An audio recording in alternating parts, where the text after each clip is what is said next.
depot just outside Euston on the West Coast Main Line, because most of its work really is out of Euston. It doesn't work well out of Waterloo, I know that, we tried it. And actually, I mean, what a tribute to Tyseley, because, you know, I think they're still the only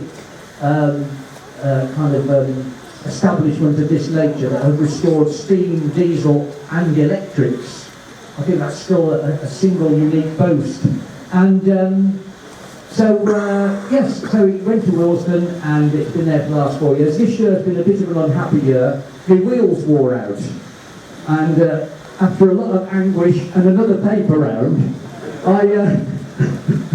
I had to buy replacement wheels. They're the wheels from 86246, a sister loco. So, Willesden did all the business there.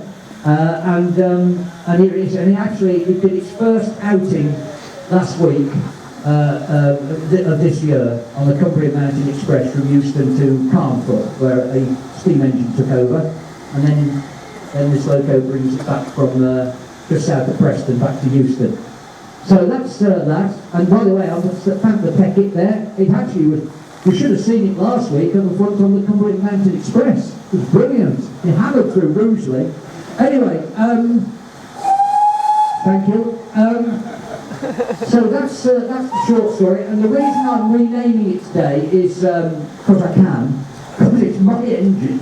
So, its first name was Peter Pan. These locos weren't named in the first dozen or so years of their lives, but they started naming this class of 86s. And the first name was Peter Pan. Which was chosen by a 6-year-old boy called Ian Hull in a competition. And I tried to track him down. He's now 42, and after a lot of Miss Marple investigation, he's emigrated. And I can only presume he didn't want to know. So it seemed a bit drastic to leave the country. But anyway, so I couldn't get Ian.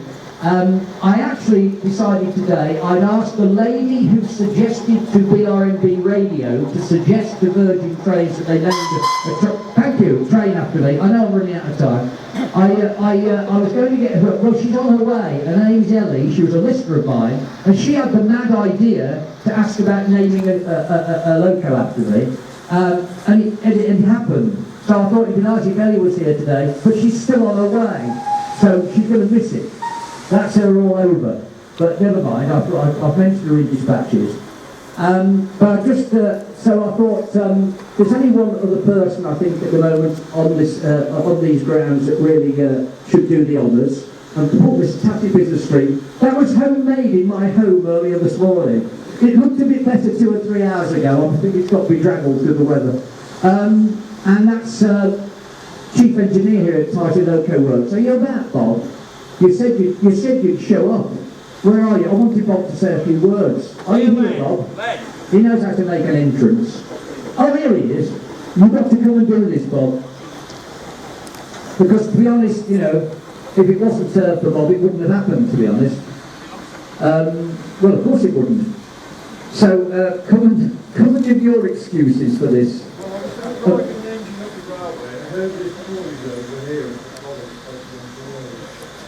This noise, that's the nicest thing he's ever said about me. Anything else to say, Bob, about this here electric? Well, it's, I think we were very proud of it, really, because some of you will have bought the book and heard the story. Basically what this locomotive named after him, because it's been around here for many years and it was very help to us. And he came in my office one morning and said, I've been withdrawn. What? I've been withdrawn. Oh no. Well, what's going to happen to me? I'm storing Stonebridge Park Depot. Well, ladies and gentlemen, don't get broken up. So, of course, the response came back, and I've had this silly idea. And the upshot was that I got commissioned to talk to HSBC Rail about buying it. And they couldn't install it in, and it was getting quite badly knocked about in this secure storage facility. And they eventually decided to transfer it to us storage because ours was free and the other one wasn't. And we eventually managed to buy it. The process of getting it back together really was greatly helped by one or two people, in particular David Fisher, who was here somewhere driving an engine around today, and Richard Thompson, along with quite a few other people. But when we got it, we found out that it was in remarkable condition.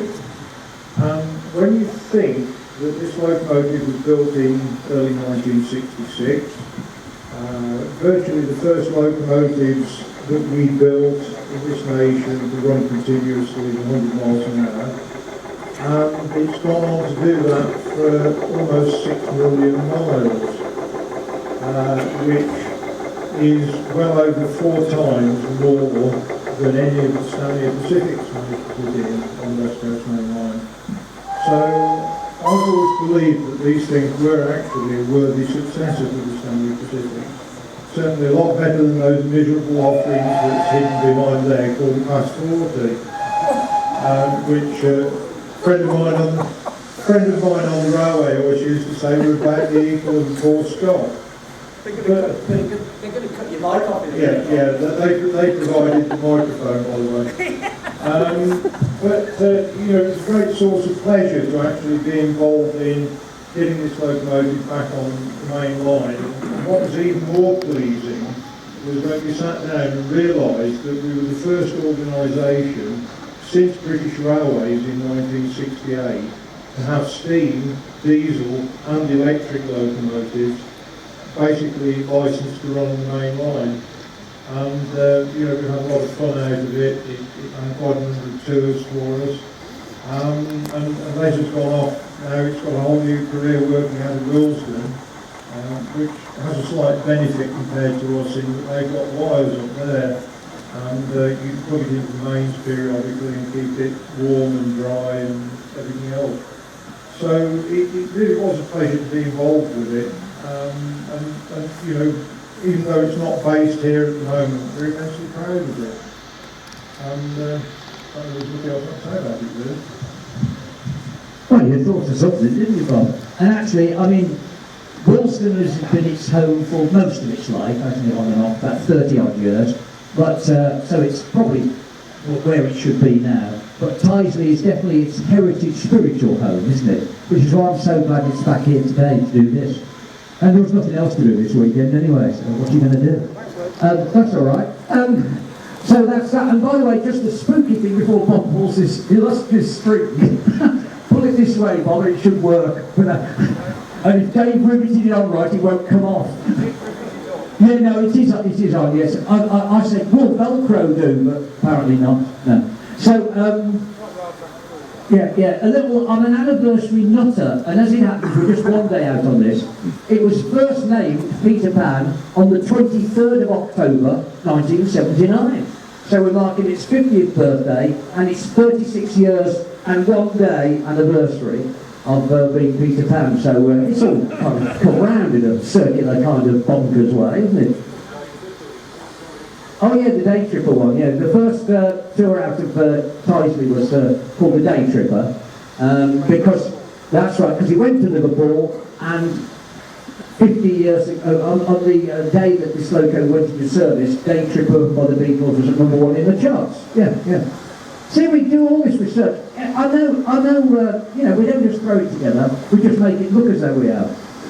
Right, well that's about it. Ellie hasn't arrived, as you know. She's late for her own unveiling, I don't know. So Bob, I'm going to ask you to do the honours and pull this. It's not going to last much longer anyway, is it? And just pull the string on this. You probably know what it is. If it says anything other than Peter Pan, I'll be very surprised. So, ladies and gentlemen, Bob, do the honours, and let's have 86259 as Peter Pan once again. Whoa, yes. Oh, we've got one bit of tape on the top, thank you. There we go. Okie doke. Yes, it feels right. By the way, I've only named it on one side Peter Pan. It's got less on this because I've still got that much vanity. I'm afraid. It was deflated because when he went back to Seaton and they were looking at it, the driver peered out of the window and said, "Who's this bloke Les Ross?" Obviously didn't come from Birmingham. And then I had 30 seconds to tell him because, of course, it was just calling it Birmingham International. So I had 30 seconds. It's coming shortly here. All right. Thank you, David, as well. Thank you. And thank you, Bob, and thank you, everybody. And your interest has been much appreciated. Well, you didn't have any alternative. We're blocking the turntable. Back to the steam. Thank you very much.